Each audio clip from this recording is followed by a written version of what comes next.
बिस्मिल्लाह रहमान रहीम अस्सलाम वालेकुम ज़ेम सैयद नासिर अली शाह د شاکام ټیکنیکل ویډیوز سیریز په سلسله کې یو ځل بیا تاسو ته حاضر یم. نن زموږ د دې کورس دویمه ویډیو ده. په دې ویډیو کې موږ د امازون انټروډکشن اف د FBA هولسیل بزنس ماډل متعلق خبرې کوو. FBA هولسیل څنګه چې د نوم نه دی د هولسیل مطلب چې په دې کې موږ د هولسیلرز نه پروډکټس اخلو او بیا په امازون کې ایز ا ریټیلر دا موږ خرڅو. دې ته ویل کېږي FBA هولسیل. FBA هولسیل لپاره مختلف ریکوایرمنټس دي. دې لپاره ما تاسو ته په تېرې ویډیو کې ویلي چې مینیمم څومره انویسټمنټ ضرورت دی او دې لپاره کم سیزونه ریکوایرډ دي. نو راځئ چې کمپیوټر سکرین ته لاړ شو. FBA هولسیل ټولو نه اول مونږه لږ څه بنیادي ډیفینیشنز ګورو. اول په دې کې راځي ای کامرس. ای کامرس څه ته ویل کېږي؟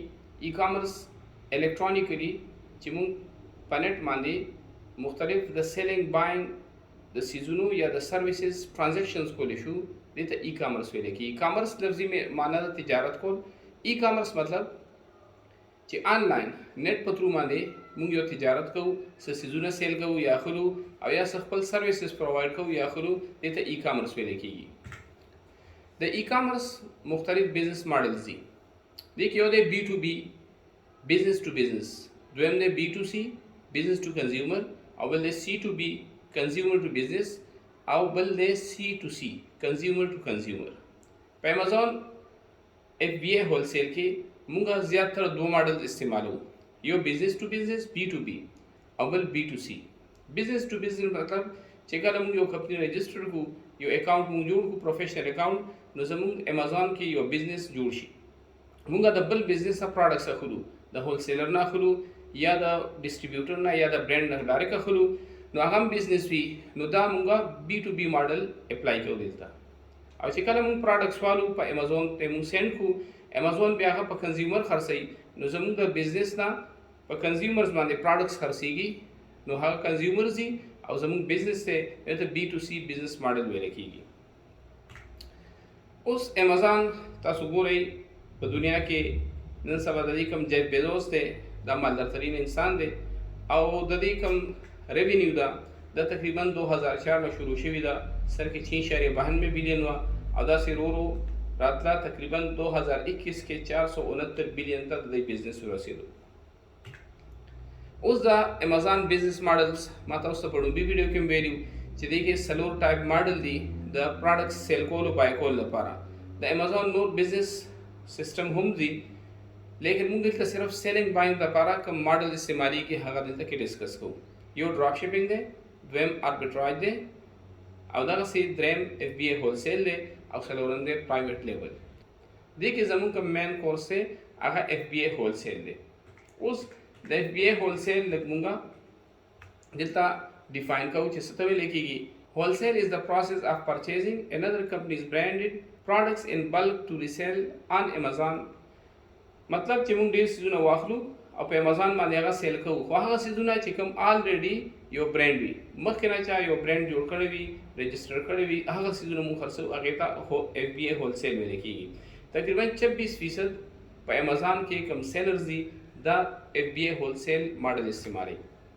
اوس FBA ماډل څنګه کار کوي؟ FBA هولسیل موږ چې پروډکټس واخلو د هولسیلر نه یا ډسټریبیوټر نه یا د برانډ نه، هغه موږ امازون ته واستو، ډایرکټ امازون ته ناستو، بلکې اول موږ پریپ سینټر ته استو. پریپ سینټر د هغې پریپینګ کوي. د پریپینګ مطلب چې په هغې باندې پولی بیګ ولګوي او په هغې باندې بارکوډز ولګوي او بیا هغه امازون ته استوي. یا امازون ته موږ پروډکټس ډایرکټ هم واستو، نو امازون په هغې باندې خپله بارکوډز یا پولی بیګ وغیره لګوي او بیا کسټمر ته ریډي کی سیل لپاره. چې کله کسټمر آرډر پلیس کوي، نو هغه آرډر مطابق امازون هغه پروډکټ اوچت کی او کسټمر ته ورسوي. نو دې بزنس ماډل ته ویل کېږي FBA هولسیل. او چې کله دا پروډکټ سیل شي، کوم د دې اماونټ دی هغه زموږ بینک اکاونټ ته ځي او بینک اکاونټ نه موږ دوباره بیا پرچیزنګ کوو او دغسې دا سایکل سټارټ وي. د فولفلمنټ میتھډس کوم دي؟ د FBA موږ اکثر استعمالو په امازون مختلف بزنس ماډلز کې. نو دا بیسیکلی څه ته ویل کېږي FBA ویل کېږي فولفلمنٹ بای امازان. فولفلمنٹ بای امازان مطلب چې کله موږ یو پروډکټس واخلو او هغه پروډکټس موږ امازون ویر هاوس ته واستو او امازون ویر هاوس د آرډرز مطابق هغه بیا کسٹمر ته ډیلیور کوي، نو دغه ماډل ته ویل کېږي FBA فولفلمنٹ بای امازان. تقریبا 68% څومره سیلرز دي FBA فولفلمنٹ میتھډ استعمالوي. دغسې دویم د FBM ویل کېږي فولفلمنٹ بای مرچنټ. مرچنټ سیلر ته ویل کېږي چې کله یو سیلر پروډکټس سیل کول غواړي نو هغه امازون ویر هاوس ته راستوي، بلکې ډایرکټ د کوریر سروس په تھرو باندې کسټمر ته ډیلیور کوي. دا 11% خراب کوي. دې دواړو کې کم بهتر دی؟ نو دواړو کې FBA بهتر دی. ولی په FBA کې موږ سره د ریسک چانس کمی او په FBM کې زیات وي. د دې مختلف فیکٹرز دي لکه FBA کې امازون د پروډکټس اوورال ذمہ داری کسٹمر ته ډیلیور کول، کسٹمر ته که لیټ شپمنټ ځي کسٹمر کې ریټرن کوي، د ټولو ذمہ دار امازون وي. او په FBM کې د پروډکټ سینډ کول که لیټ ډیلیوري کېږي که واپسي وي هغه ټول ذمہ داری زمونږ وي. او بیا 21% داسې سیلرز دي چې هغه FBM استعمالوي. FBM وایي چې بعضې پروډکټس داسې وي چې هغې کې په FBA کې دومره پرافټ نه وي، ولې په FBA کې د امازون په موږ باندې ډفرنٹ ټایپ چارجز راځي، نو که هغه چارجز مونږه پے کوو امازون ته نو بیا په هغې پروډکټ کې مونږ ته دومره پرافټ نه پاتې کېږي. نو دې لپاره بعضې سیلرز چې کوم سیزونو باندې چارجز زیات راځي په هغې کې پرافټ نه وي هغه FBM په تھرو باندې سیل کوي. یا کوم لوی لوی برانډونه دي چې کوم آلریډي ډېر وخت نه کار کوي په امازون باندې سیلینګ کوي، نو هغوی FBM ماډل کوي. په FBM ماډل کې د FBA په نسبت باندې پرافټ زیات وي لیکن د دې ریسک فیکٹر زیات وي. اوس FBA هولسیل کې مونږه ایگزسټینګ برانډ استعمالو، مطلب مخکې نه چې یو برانډ جوړ شوی وي رجسټر شوی په امازون باندې مونږ هغه سیزونه سیل کوو. برانډ لکه څنګه تاسو چې ګورئ څنګه د موبایل برانډ لکه نوکیا، سامسنګ، دغسې په کمپیوټرو کې تاسو ګورئ ډیل او کمپیک ډفرنٹ ټایپ برانډز وي. نو دا برانډونه مخکې نه یو ارګنایزیشن یو ادارې جوړ کړي دي، رجسټر کړي دي او بیا سیل کوي. نو همدغه برانډز که موږ دوباره خرڅوو دوی نه موږ پروډکټس والو د لوی لوی ډسټریبیوټرز نه یا د برانډز نه او هغه پروډکټس موږ رسوو نو دغه ته ویل کېږي FBA هولسیل. او که نه یو کس یو سیلر غواړي چې زه خپل یو برانډ جوړ کړم نو بیا دې ته پرایویټ لیبل ویل کېږي. هغې دپاره نوې لیسټینګ کولی، هغې دپاره د برانډ رجسټریشن کولی او دغسې نور پوره ریکوایرمنټس د هغې پوره کولی. لیکن په FBA هولسیل کې مونږه دې کې میټو لیسټینګ استعمالو. کوم لیست چې آلریډي په امازون کې کوم پروډکټس چې آلریډي په امازون کې سیل کېږي مونږ په هغې کې صرف ځان انټر کړو، دې ته میټو لیسټ ویل کېږي. میټو لیسټینګ دا یو اسانه طریقه ده، دا به تاسو بیا پریکټیکل کې ګورئ میټو لیسټینګ څنګه کېږي. او د پرایویټ لیبل کوم لیسټینګ دی په هغې کې کافي محنت کولی، په هغې کې کانټینټ رایټینګس کولی، په هغې کې پکچرز جوړولی، د هغې رجسټریشن کولی د برانډ، د هغې ډېر لوی پروسیجر وي. او د FBA هولسیل د میټو لیسټینګ ډېر شارټ او آسان طریقه وي. دې نه علاوه په دې کې مونږه د برانډ نه یو اجازت هم اخلو چې ته اپروول ویل کېږي. کله چې یو پروډکټ مونږ خرڅوو نو که پرایویټ لیبل بزنس ماډل وي په دې کې چونکې مونږ خپل برانډ رجسټر کوو، د خپل برانډ پروډکټ خرڅوو نو مونږ ته د برانډ طرف نه څه ضرورت نه وي د لیټر یا څه د اجازت. لیکن کله چې یو برانډ آلریډي خرڅېږي هغه مونږ هم خرڅول غواړو نو مونږ ته اپروول پکاري.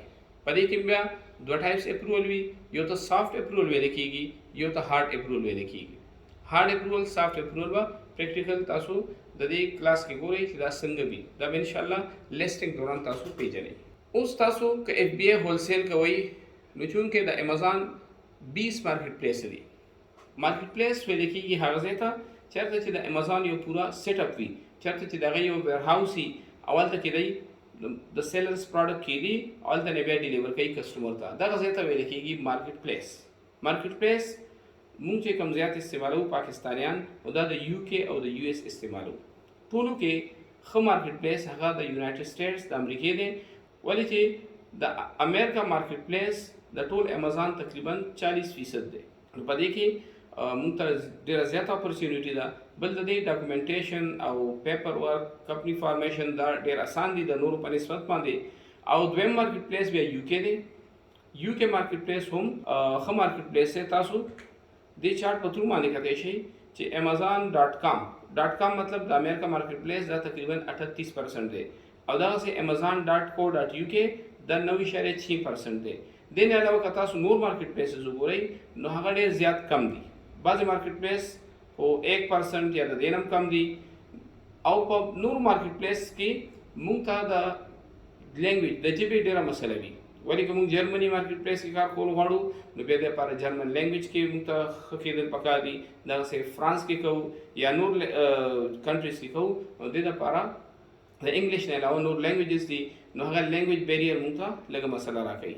نو دې دپاره پاکستان ملګرو دپاره ټولو کې ښه amazon.com یعنی امریکا مارکیټ پلیس دی. اوس امریکا مارکیټ پلیس لپاره څه ریکوایرمنټ دي؟ که یو کس LLC جوړول غواړي په امازون کې FBA هولسیل بزنس ماډل اپلای کول غواړي سٹارټ کول غواړي هغې لپاره څه ریکوایرمنټس دي؟ نو یو خو تاسو ګورئ ویلډ پاسپورټ یا زموږ کوم ID کارډ وي دا هم یا ډرایوینګ لایسنس وي. خو ID کارډ دې لپاره انګلیش والا پکار دی یا نایکو او یا کوم سمارټ کارډ وي او که اردو کارډ څوک استعمالول غواړي نو استعمالولی شي لیکن هغې لپاره بیا ټرانسلیشن پکاري لیګل ټرانسلیشن نو هغې نه پس بیا هغه هم استعمالیدی شي. بل US ایډرس کله چې مونږ یو کمپنی جوړول غواړو LLC کمپنی جوړول غواړو دې دپاره د امریکا یو ایډرس پکاري. دا ایډرس تاسو فري هم راغشتی شئ او په پیسو باندې هم بای کولی شئ. د دې پروسس به انشاءالله کمپنی فارمیشن کې بیا تفصیل سره وایو. دغسې د US نمبر یونایټډ سټیټس نمبر دا نمبر تاسو آنلاین د دې سافټویر دی هغه پرچیز کولی شئ. دا هم تاسو ته مخکې تفصیل سره طریقه ښیو. او دغسې فیکس نمبر پکارېږي. فیکس نمبر تاسو فري هم اخیستی شئ په پیسو هم بای کولی شئ. موږ ته فیکس اکثر ډېر کم استعمال پکاري سر کې موږ ته لږ پکارېږي نو هغه یو میاشت ډیمو فري هم تاسو ته میلاویدی شي او که په پیسو یې بای کوئ نو هم کولی شئ. دغسې LLC کمپني موږ ډایرکټ هم جوړولی شو او د ایجنټس په تھرو هم جوړولی شو. دغسې سیلر سینټر اکاؤنټ مطلب امازون کې موږ کوم سیلینګ دپاره اکاؤنټ جوړو. یو امازون کې بای دپاره چې موږ څیزونه اخلو هغې دپاره اکاؤنټ وي. یو کوم پراډکټس موږ سیل کول غواړو دې ته سیلر سینټر اکاؤنټ ویلی کېږي. دا موږ پروفیشنل هم جوړولی شي انډیویژل هم لیکن FBA هولسیل ماډل دپاره پروفیشنل اکاؤنټ لازمي دی. دې نه علاوه د ټیکس پرمټ سیلر ټیکس پرمټ یا دې ته ټیکس ایگزمپشن سرټیفیکیټ ویلی کېږي. مطلب که موږ څه پراډکټس د هولسیلر نه اخیستل غواړو نو هغه موږ باندې ټیکس هم لګوي. نو که موږ هغه ټیکس نه ځان بچ کول غواړو نو دې لپاره ټیکس ایگزمپشن سرټیفیکیټ جوړو. د امریکا د مختلف سټیټس نه جوړېدی شي. د دې بیا کمپلیټ تفصیل به موږ ایگزمپشن سرټیفیکیټ په ویډیو کې وایو. دغسې EIN نمبر دا د ټیکس نمبر وي. دا هم ستاسو یو بزنس نمبر وي په دې بیس باندې تاسو باندې ټیکس لګي. دغسې بینک اکاؤنٹ تاسو پاکستان میں استعمالولی شي لیکن د بینک اکاؤنټس هم دې کې دوه قسمه اکاؤنټس یو ته چارج اکاؤنٹ ویل کېږي یو ته ډیپازټ اکاؤنٹ ویل کېږي. چارج اکاؤنٹ لپاره تاسو د پاکستان مختلف بینک استعمالولی شي په دې کې HBL او میزان بینک یا نیا پے داسې ډېر اکاؤنټس تاسو استعمالولی شي. او کوم ډیپازټ اکاؤنٹ چې کوم کې امازون پیسې تاسو لپاره ډیپازټ کوي چې کوم امازون سودا سیل کی هغې لپاره بیا د پاکستان اکاؤنټس کار نه کوي نو هغې لپاره بیا موږ پیانیر اکاؤنٹ استعمالوو او دې نه علاوه ټرانسفر وایز هم استعمالیږي نو پیانیر تاسو استعمالولی شي. ښه اوس په دې FBA هولسیل ویډیو سیریز کې به زموږ میجر کم ټاپکس وي په دې کې موږ کم څیزونه ډسکس کوو. یو تاسو الریډي FBA هولسیل ډیټیل وي د دې ډیفینیشن مو او د FBA هولسیل بزنس ماډل مو کتو. بل ودی کې موږ کمپنی فارمیشن کوو یو LLC کمپنی څنګه جوړیږي. دغسې امازون سیلر اکاؤنٹ څنګه جوړیږي بل برانډ څنګه هنټ کیږي. د برانډ نه مخکې دې کې یو ټاپک دی موږ سره پراډکټ هنټینګ. په هولسیل کې موږ کم پراډکټس وخرڅوو کم پراډکټس موږ ته پروفیټیبل د دې کمې طریقې دي کم سافټویر استعمالیږي کم ټولز ورته استعمالیږي دا موږ ډیټیل ویډیو کې وایو. دغسې د پراډکټ هنټ کولو نه پس د پراډکټ سرچ کولو نه پس بیا بله مسله وي چې دا پراډکټ موږ خرڅولی شو که نه نو بیا موږ د برانډ سره رابطه کوو هولسیلر یا ډسټریبیوټر سره رابطه کوو چې دا برانډ موږ سیل کړو که نه. نو بعضې پراډکټس داسې وي چې هغه موږ بغیر د اجازت هم سیل کولی شو. د دې تفصیل به بیا موږ په لیسټینګ کې ګورو. نو چې کوم سیزونه موږ ډایرکټ سیل کولی شو دې ته ویل کېږي سافټ اپروول. دې لپاره موږ ته د اپروول ضرورت نه، لیکن په دې کې یو ریسک فیکټر وي. کله کېدای شي برانډ یا هولسیلر هغه کمپلین وکړي چې یاره زما پروډکټ دغسې ډایرکټ خلک سیل کوي، دا دې بند کړی شي. نو کله کله بیا په هغې باندې ریسټرکشن ولګي، نو تاسو نه بیا آی ټایم هارډ اپروول غواړي. هارډ اپروول مطلب چې تاسو کوم پروډکټ د هولسیلر نه اخیستي، نو هغې تاسو ته انوایس درکړي، هغه انوایس به تاسو نه غواړي، هغه انوایس چې تاسو سبمیټ کوي، نو بیا تاسو ته اجازه دي. ها نو چې کله برانډ اپروول وشي، دې نه پس بله مرحله وي د پریپ سینټر. پریپ سینټر دا هم ډیټیل سره وایو چې تاسو پریپ سینټر څنګه ګورئ، څنګه به سرچ کوئ، کم پریپ سینټرز ښه دي او کم پریپ سینټرز تاسو ته ښه سروس درکوي. نو دا به هم مونږ د دې یو سیپریټ ویډیو جوړو. دغسې چې کله تاسو پریپ سینټر ته پروډکټ واستوئ، هغې پریپنګ وکړي، نو بل پروسس مونږ سره وي شپمنټ پلان. د هغې پیکیجنګ به څنګه کېږي، د هغې شپمنټ به څنګه کېږي، او کله چې ستاسو پروډکټس پریپیر شي، امیزون ته سینډ شي، امیزون هغه ریسیو کړي، نو ستاسو په لیست کې اکټیو شي، هغې نه پس د هغې سیلنګ سټارټ شي. او چې کوم پروډکټ کوم لیست پرې په امیزون باندې، په هغې کې ستاسو نوم هم شامل شي، تاسو کوم کمپني وي، سیلر کمپني نیم وي، هغه پکې شامل شي، او بیا ستاسو د پروډکټ سیلنګ سټارټ شي. څنګه چې پروډکټ سیل کېږي، هغې نه پس د هغه اماونټ ستاسو اکاونټ ته پیانیر په تھرو باندې راځي. بیا پیانیر په تھرو باندې تاسو نو پرچیز هم کولی شئ. نو بیا دې لپاره تاسو کله چې ایل ایل سی کمپني رجسټر کوئ، نو تاسو د یو بینک اکاونټ هم آفر کوي. په امریکا کې ستاسو په نوم یو د بینک اکاونټ جوړ شي، بیا په هغه اکاونټ باندې تاسو په امریکا کې یا کوم مارکیټ پلیس کې تاسو غواړئ پای کې پرچیزنګ کولی شئ. خو د هر مارکیټ پلیس دپاره به تاسو خپل بینک اکاونټ وي. که مارکیټ پلیس کې کار کوئ، نو تاسو به د امریکا یو بینک اکاونټ آفر کېږي. که یو کې کوئ، نو د یو کې بینک اکاونټ به تاسو ته آفر کېږي. هغه اکاونټ به تاسو کوم پرچیزنګ یې هغې لپاره هم استعمالولی شئ، ډیپازټ او ویدرال دواړو ته استعمالولی شئ. دې نه علاوه موږ د اکاونټ مینجمنټ طریقه هم درته ښیو چې تاسو یو خپل امیزون اکاونټ څنګه مینیج کوئ، د هغې هیلپ به څنګه ګورئ، او د هغې ریویوز به تاسو څنګه جوړوئ. د ریویوز دپاره بیا د امیزون یو خپل پروګرام دی واینز، هغه به تاسو هم لږ ګورئ چې واین په تھرو باندې تاسو هم ریویوز اخیستی شئ.